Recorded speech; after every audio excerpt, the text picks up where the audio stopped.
It's Selection Sunday, one of the biggest days of the year for sports fans and for gamblers. In a few hours, the bracket will be set and March Madness officially begins. An estimated 40 million people will fill out a bracket this year, and if you play with your friends and coworkers, there might be a big payout if you win. Sports betting, though, is also illegal in Texas, but again, it's in play right now at the state capitol. Joining us now to talk about that is Jim Lites, the chairman of the Dallas Stars. Jim, thanks for being with us today. Oh, well, I appreciate it, Dave. I appreciate getting the time. This is an important issue for us. The Stars are teaming up with all the other major pro sports teams in Texas, as well as a couple of venues and some gambling companies to support legalized sports betting. How long has this been in the works? It really started last fall when it first, this has been catching fire across the country. There are, 25 jurisdictions that allow sports betting legalized. It started with a Supreme Court decision in 2018 that states could do this, allow digital sports betting. And it's obviously an exciting opportunity for us. So we started talking about it amongst the teams. And with people that are professionals in this business, and it's really caught in the early spring. We kind of came together formally in the 14 different entities. That's the professional sports teams plus the tracks and some of the other people that are engaged in sports and betting. So it's come together over that period of time, but really caught fire the last 90 days. How big do you think sports betting would be if it were legalized in Texas?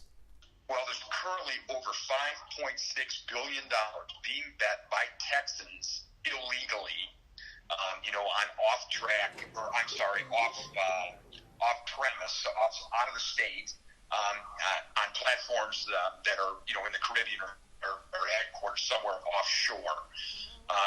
And if that's being done without any real advertising to our fans and to the market and to others, we think that the market is potentially at least double that. So we don't really know, but we know the demand and the desire, and the public is very positive about this. This test polls very positively, David, among Texans and across the country. This is how fans are engaging with sports now, and we're just kind of behind the eight ball, and I'm not sure why. We're not kind of embracing it. If there's that many people doing it, how wrong can it be? If you're FanDuel or MGM, obviously you want to get into Texas to take advantage of the market, but what does it do from a business perspective for you and the Stars? We benefit from being, partners with the licensees, with the potential platforms that do this, both the kind of casino-based and the non-casino-based, the FanDuels, DraftKings of the world. We can advertise. I think most importantly, this is how young people are engaging with sports now. They're very engaged with their devices. I think it's a given. I think it's something that they can do and be part of and engage themselves in the sport. We're seeing that in the places that allow sports betting, the jurisdictions, which is now 23 NHL franchises already have the capability of doing this out of 32, that those places are having higher participation, greater attendance, and certainly greater viewing on their local television broadcasts. And that's a market that we really need to beat for the Dallas Stars, and we're a pretty competitive team. Stanley Cup finalists last season. It's an important part of our business plan to be able to engage with our fans through these models, to be able to allow these companies to advertise with us, and to deliver kind of the best experience we can, both in game and outside the game. And this is just a significant part of it, and growing every day by leaps and bounds. So it's important to us financially. It's important to us, we think, from an engagement perspective, and to be competitive inside our league. We are a hard cap league. If we have less revenues than others, it's going to make it much, much harder for us to sign players and to remain competitive.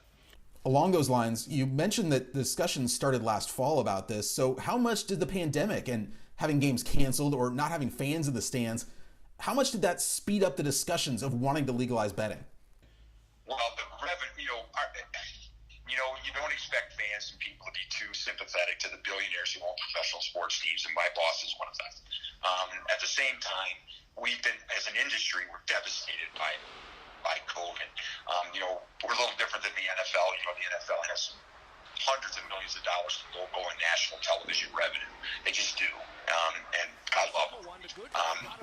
But the NBA, the NHL, and Major League Baseball really depend on fan engagement. We need fans in the building. We need fans buying tickets. We need fans buying concessions and parking and doing all those kinds of things. And you can imagine what COVID has done to us. In our case, it's tens of millions of dollars were lost last year because we could not have Stanley Cup final games inside our building with fans attending. So I think that the revenue potential obviously has a play in the short term, but in the long term, this is something that's going to be here. Like we said, over $5.6 billion is being spent by Texans currently sports betting illegally, untaxed, unregulated, which in my opinion is crazy for the state to not recognize and regulate and tax and participate in that process with us as partners. That's the conversations we're having with the legislators and with our lobbyists and people representing us, our team owners and representatives, guys like me, and men and women like me are talking to politicians, to our local, state senators and state representatives, and kind of explain to them, this is the process, this is what it is. It's different than casino gaming, for instance. I mean, this is kind of dedicated fans, sports fans are the people that are doing this. We can kind of track them, know who they are. They're already doing it. And we're just missing out on a wonderful opportunity to engage our fans, create revenue, create more excitement, and remain competitive with the rest of the country that's already doing this and will be doing it. I mean, the 3 states that surround us, this is legal. So if you're sitting in Texarkana, you can bet by crossing the street. You can go to Oklahoma, or you can go to New Mexico, and this is legal. And it's going to be legal, we think, in 45 jurisdictions within 2 years. Even if Texas doesn't, we'll be the last of the Mohicans where this is not legalized. More with Jim Lights after the break, including why he thinks the legislature will be on his side.